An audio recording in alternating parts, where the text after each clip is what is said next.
Hi YouTube family, welcome है आपका फिर से मेरे एक और रिएक्शन वीडियो पर। तो कल छोटी दीदी का वीडियो आया था और सच में अच्छा नहीं लगा। जो भी बात हो, जो भी प्रॉब्लम्स या कंट्रोवर्सीज होती हैं, कुछ गुट बने हुए हैं। इसमें कोई झूठ बोलने वाली बात ही नहीं है। कुछ लोग ऐसे हैं जो छोटी जीजी के लिए कुछ बोलते हैं या उनकी गलती बताते हैं, या कुछ ऐसे हैं जो सपना की गलती बताते हैं और सपना को गलत बताते हैं। पर जो भी हो, चाहे गलती इनकी हो या उनकी हो, पर शायद इतना पत्थर दिल कोई नहीं है कि सामने वाला तकलीफ़ में हो और उनके लिए बोले। क्योंकि मैंने कुछ कमेंट्स पढ़े छोटी जीजी के उसमें कि अब स्नैपी के फॉलोवर या स्नैपी के जो हितैषी हैं या उनके गुणगान करते हैं, ऐसे ही शब्द लिखे थे, वो अब आएंगे कि आंटी नाटक कर रही है। तो नहीं, जिसने भी ये कमेंट किया है मैं उनके लिए ज़रूर बोलना चाहिए। हो सकता है कई लोग बोलें कि ऐसे ब्लॉग लेकर आए, सिंपैथी के लिए लेके आए, पर मैं शायद ऐसा नहीं बोलूँगी क्योंकि सच में वो वीडियो अच्छा नहीं लगा। जब आंटी को देखा, वो आँख में, उनके आँख के अंदर जो हमारा जो कॉर्निया बोलते हैं शायद, जो बिल्कुल छोटा बिंदु जैसा दिखता है, उसमें प्रॉब्लम है और उनको शायद ऑपरेशन नहीं हुआ। मैंने जितना समझा, मुझे जितना समझ में आया है, ऑपरेशन नहीं हुआ है, कोई इंजेक्शन लगा है, जिसको वो शायद बोल भी रही थी 20,000 का इंजेक्शन, तो शायद वो लगा है। तो जो भी वीडियो आया है बिल्कुल अच्छा नहीं लगा। और एक इंसान होने के नाते हम लोग तो यही बोलेंगे कि आंटी की जो भी प्रॉब्लम है वो ठीक हो जाए, दूर हो जाए और वो जल्दी से फिर से अच्छी हो जाए। क्योंकि उनको हंसते हुए देखते हैं तब अच्छा सच में लगता है कि एक माँ शायद अपने दुख से उभर रही है या हंस रही है। तो जिन्होंने भी ये बोला है कि स्नैपी के फॉलोवर या स्नैपी के गुणगान करने वाले आएंगे और अब आंटी के लिए कुछ बुरा बोलेंगे, तो ये वीडियो सिर्फ उनके लिए है कि वो ऐसा बिल्कुल ना बोले। क्योंकि आज के टाइम पर शायद लोग बोलते हैं इंसानियत खत्म होते जा रही है, पर इतनी भी खत्म नहीं हुई है, या इतना भी पत्थर दिल शायद कोई नहीं होगा कि सामने वाले को ऐसी हालत में देखकर भी बोलेंगे कि अभी भी ये नाटक कर रहे हैं। शायद स्नैपी के साथ जब होता है तो लोग सच में बोलने लगते हैं, पर हम लोग शायद ऐसे नहीं है। और ख़ास करके कुछ रिएक्शन चैनल जो मैं भी देखती हूँ, वो लोग भी शायद इस बात से एग्री करेंगे कि हमें बिल्कुल खुशी नहीं हुई आंटी को ऐसे देखते हुए। अब कई लोगों ने बोला है कि ये सब रोने के कारण हुआ है, मतलब आंटी रोती हैं बहुत, या बच्चों को याद करके, या सपना के बारे में कुछ भी सुनकर, या कुछ भी जो एक्टिविटी सपना पहले करती थी जो उनको पसंद नहीं आती थी, इस वजह से ये सब हुआ है।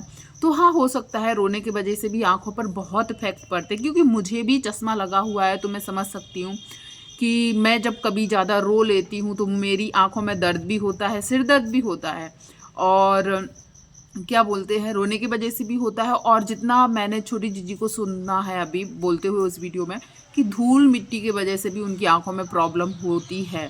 तो अभी जो उनके घर में साफ़ सफाई या पूरा पेंट होने का काम लगा था, तो देखा होगा पूरी दीवारों से पेंट पहले हटाया जा रहा था, तो उसमें बहुत धूल डस्ट निकलती है। और उसी घर में वो आंटी थी।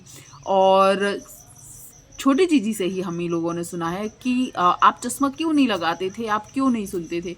तो जब तुमको पता था कि अब लोग ये बोलेंगे कि अंशु पे ब्लेम कर रहे हैं, तो अंशु पे ब्लेम करने का कारण एक यही है कि आज यदि सपना वहाँ पर होती ना और आंटी के साथ ये सब कुछ हुआ होता ना, तो लोग सपना को ब्लेम करते कि तुमको तो पता था उनको आंखों में एलर्जी है या आंखों में प्रॉब्लम होगी, या जो कुछ भी उनको तकलीफ हो रही है धूल से, धूप से, वो सब होगी, तो उनको क्यों चश्मा पहनने के लिए नहीं बोला, या क्यों उनको धूल वाले माहौल से दूर रखा, ये सब चीज़ें बोलते। तो आज यदि जब कुछ अच्छा होता है तो छोटी जीजी को बोलते हैं कि वो है, उनकी वजह से आंटी हंस रही है, उनकी वजह से आंटी को खुशी मिल रही है।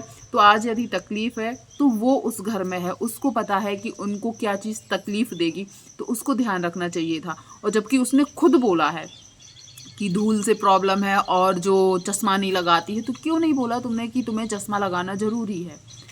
ये चीज़ है जो उस घर में रह रहा है। जब कुछ अच्छा होता है तो उसको अच्छाई सुनने मिलती है, तो जब कुछ बुरा होगा तो वो भी सुनने मिलेगा। और हाँ, कई लोग बोलेंगे कि इस कठिन समय में छोटी जीजी उन लोगों को देख रही है, तो देखना पड़ेगा क्योंकि वो वहाँ पर रह रही है। उन बूढ़े माँ बाप ने उसके लिए अपने सगे खून को नहीं रखा है, तो जब वो लोग तकलीफ में होंगे तो उसी को देखना पड़ेगा। इसमें कोई बड़ी बात नहीं है। क्योंकि कहीं ना कहीं राजवीर सूरज का जो प्यार है ना, वो उस लड़की को ही मिल रहा है। तो आज यदि जब तकलीफ़ होगी तो राजवीर सूरज जो करते आज उसको ही करना पड़ेगा।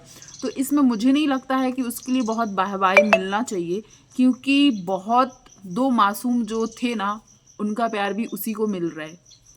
उसको प्यार देने के चक्कर में 2 बच्चों को घर से मतलब प्यार मिलना तो छोड़ो, कभी उनसे जाके मिलना भी नहीं होता है। तो फिर जब वो तकलीफ़ में रहेंगे तो उसी छोटी बच्ची को देखना पड़ेगा। और मैंने कुछ चीज़ें देखी अभी कि आज यदि आंटी का जो आँखों का प्रॉब्लम है, देखो रोने से भी होता है, जो जिनको आँखों की प्रॉब्लम होगी, और आज के टाइम पर आँखों से रिलेटेड बहुत सारी प्रॉब्लम आजकल छोटे-छोटे बच्चों को भी चश्मे लग जा रहे हैं। मेरी बेटी है, उसको खुद चश्मा लगा हुआ है, मुझे चश्मा लगा हुआ है। तो हम लोग समझते हैं कि हम लोगों की आँखों में कब ज़्यादा प्रॉब्लम होती है।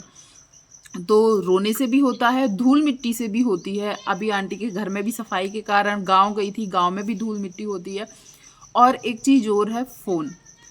कोई भी इस बात को नहीं नकार सकता है कि फ़ोन से नहीं होता है। आंटी के पास जब तक सपना थी, हम लोगों को पता है आंटी के पास एक छोटा फ़ोन था, वो सोशल मीडिया पर इतनी एक्टिव नहीं रहती थी।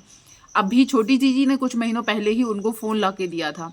जब पता है आंटी की आँखों में प्रॉब्लम है, और इतने दिन तक, जबकि उनके 2 बेटे भी सोशल मीडिया पे थे, बहू भी सोशल मीडिया पे थी, तब तक भी उनके पास फ़ोन नहीं हुआ करता था। पर अब उनके पास फ़ोन है। अब मैं ये नहीं बोलूँगी कि उनको फ़ोन नहीं देना चाहिए। हो सकता है आज के टाइम पर अब वो अकेले रहती हैं तो फ़ोन हो ज़रूरी, पर फ़ोन से भी उनकी आँखों में कहीं न कहीं फ़र्क पड़ा होगा। क्योंकि हमारे जो हम लोग सोशल मीडिया पर भी देखते हैं, आप जब डॉक्टर को आँख चेकअप के लिए जाओगे ना, तब डॉक्टर भी आपको यही बोलता है। हम लोग जब भी जाते हैं ना, तो हम लोगों को भी लाइट मतलब रूम में भी तेज़ लाइट जलाने से मना करते हैं, और स्क्रीन टाइम तो बहुत कम करने के लिए बोलते हैं। और मतलब रोशनी जो होती है ना, वो आँखों को चुभती है। मैं भी मतलब जब ज़्यादा टाइम फ़ोन चला लेती हूँ ना, तो मुझे भी आँख में दर्द होता है। तो मैं इस चीज़ को समझ सकती हूँ। तो कहीं न कहीं मुझे लगता है आंटी के पास अभी जो फ़ोन आ गया है, हो सकता है अपने बच्चों को देखने के लिए, बहू के वीडियो देखने के लिए, कि हाँ, वो क्या कर रही, क्या नहीं कर रही, कहाँ जा रही। और फिर इतने सारे रिएक्शन वाले हैं जो शायद कहीं न कहीं वीडियो बनाते हैं स्नैपी के लिए या उनके लिए, वो सब भी अब वो देखने लगी होंगी। और रात में इतने लेट-लेट, क्योंकि जो अभी उन्होंने एक बार बोला था ना गाँव में कि अंशु रात के 12-12, 1-1 बजे तक फ़ोन चलाती है, तो कहीं न कहीं आंटी के पास भी फ़ोन है। तो हमें लगता है वो भी स्क्रीन टाइम जो पहले नहीं लेती थी, अब उतना टाइम लेती होंगी, तो वो भी उनकी आँख का कारण मतलब जो प्रॉब्लम है बन सकता है। और सच बताऊँ तो सबसे बड़ा टेंशन, यदि हम लोग टेंशन ले लेते हैं ना, तो टेंशन की वजह से हमारे आँख में और सिर में दर्द होता है। तो ये सब चीज़ें मिलकर उनकी आँखों पर शायद प्रॉब्लम हुई है। और कहीं न कहीं यदि बोला जाए तो बहुत सारे लोगों का यही मानना है कि आंटी को टेंशन, रोना और फ़ोन, ये सब चीज़ें आने की वजह से। मैं किसी को ब्लेम नहीं करूँगी, क्योंकि जिसको जो होना पड़ता है ना, वो हो जाता है, पर उसका कारण भी कुछ ना कुछ होता है। मुझे जैसे पता है, मैं जब पढ़ाई करती थी ना, बहुत ज़्यादा मैं रात में पढ़ती थी। मुझे शुरू से ही, मैं 8-9th क्लास में थी, तब मुझे दूर का साँप नहीं दिखता था। पर मैं शर्म की वजह से उस टाइम मुझे 2009 या 10 में चश्मा लगा था। सोचो आज से 15 साल हो गए। तो शर्म की वजह से उस टाइम मैं चश्मा नहीं लगाना चाहती थी, क्योंकि उस टाइम चश्मा लगाना बहुत बड़ी बात होती है। आजकल तो ऐसा है, छोटे बच्चे भी चश्मा लगा के रखते हैं। तो वही चश्मा ना लगाने की वजह से मेरी आँखों का नंबर बढ़ता गया, और अब मैं लगभग 2010 के बाद से रेगुलर चश्मा लगाती हूँ। रेगुलर मतलब सिर्फ नहाने के टाइम और सोने के टाइम मेरे आँख से चश्मा हटता है, और मैं 5 मिनट भी अपने आँख से चश्मा हटा दूँ तो मेरा मतलब ये जो वो चीज़ है ना, सर दर्द और आँखों के यहाँ पे बहुत तेज़ दर्द होने लगता है। तो कहीं न कहीं स्क्रीन टाइम हम लोगों का हो जा रहा है, ना चाहते हुए भी, जितना भी कम करने की कोशिश करूँ, फिर भी आँखों पर इफ़ेक्ट पड़ता है। और हाँ, रात में अंधेरे में फ़ोन नहीं चलाना चाहिए, जितना मुझे मेरे डॉक्टर ने बताया है। जो रूम में लाइट होती है उसको भी जहाँ तक हो सके कम करके रखो। सोने के टाइम भी लाइट बंद करो, ताकि आँख पर सीधा, जब चश्मा खोल लेते हो तो सीधा रोशनी आँख में जाती है, वो बहुत ज़्यादा चुभती है आँखों में। तो ये सब चीज़ें मिला के मुझे लग रहा है। पर एक चीज़ आप ज़रूर बताइएगा कि आज यदि सपना होती, तो शायद बहुत सारी चीज़ें ऐसी हैं जो ना होती, और बहुत सारी चीज़ें ऐसी हैं जो होती, क्योंकि आंटी के आँख का दर्द या कुछ ना कुछ घुमा फिरा के वो सपना के ऊपर ज़रूर आता।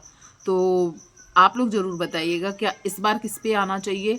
और रही बात सेवा करने की, तो यदि जो वहाँ पर है, अभी तो उनको क्या आँख में प्रॉब्लम हुई, उनकी जो एज है, जब अंकल को देखा हम लोगों ने, अंकल भी कितने मतलब पहले थोड़े से अच्छे लगते थे, लगता था हाँ मतलब वो फिट लगते थे। अब ऐसा लगता है चेहरा झुलस गया है, बहुत टेंशन वाला है, क्योंकि उनकी उम्र ही ऐसी है। अब उनको आए दिन कुछ ना कुछ होगा, कभी किसी को कुछ होगा, कभी किसी को कुछ होगा, कभी किसी की कैसी तबीयत खराब होगी। तो इस टाइम देखेगा कौन? जो वहाँ पर है, जिसको अंकल आंटी ने चूज़ किया है कि ये हमारे साथ रहेगा, तो देखने की जिम्मेदारी भी शायद उन्हीं की बनती है। तो आप लोग ज़रूर बताइएगा आंटी की आंखों की वजह से जो भी कमेंट्स आ रहा है वो कहाँ तक है। और सच बताऊं, वीडियो बिल्कुल अच्छा नहीं लगा था। वीडियो अच्छा लगा, वीडियो में आंटी को ऐसे देखकर बिल्कुल अच्छा नहीं लगा था। तो हम प्रे यही करेंगे, चाहे हम किसी के साइड बोलते हो, पर जब कोई तकलीफ़ में हो तो प्रे यही करेंगे कि वो जल्द से ठीक हो जाए और उनकी जो तकलीफ़ है वो कम हो जाए, यही प्रार्थना करेंगे। वीडियो पसंद आया हो तो वीडियो को लाइक शेयर कीजिएगा। चैनल पर पहली बार आए तो चैनल को सब्सक्राइब कीजिएगा। थैंक यू सो मच जो भी यहाँ तक बना रहा, धन्यवाद।